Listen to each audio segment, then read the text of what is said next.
Welcome to History Adventuring. This is episode number 519. I'm Brad Hall, and today we're learning the value of money. I've never been a math wizard, and something that I recall that was very difficult for me as a kid was understanding the value of money. This old ad that I just found on the internet reminded me of that. No, I'm not old enough to have ever bought a glass of Coca-Cola for a nickel, but I am old enough to remember penny candy and nickel candy.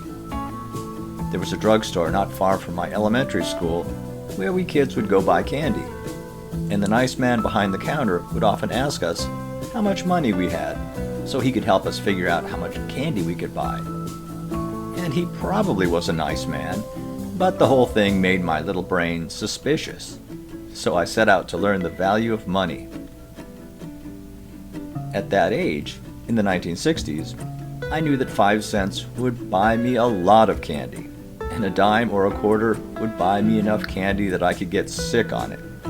Yep, that was my first reference for money. How much money it took to get sick on candy. After that, going into the 1970s, I determined how much money it would cost to buy a color TV, $300, and how much a new car would cost, $2,000. There was nothing more expensive to me than a new car, so that's where I stopped. And from that point on, I didn't do math. I did some kind of reference. I still do it. You can see it nowadays when people say that something costs no more than a movie ticket or a Starbucks coffee. No math needed. I've never had to deal with foreign currency, but it's gotta be confusing. When I used to read Paddington Bear books as a kid, they would mention pounds and shillings and pence, and I'd just skim over it. I still do that when reading about foreign money, wondering how many yen it would take to buy a candy bar. But as a time traveler, I do try to figure out the value of money in a given time and place. Our 21st century mindset has as much difficulty doing the translation of the value of money back in the day as if we were dropped in a foreign country. So how many francs would I need to buy a new car?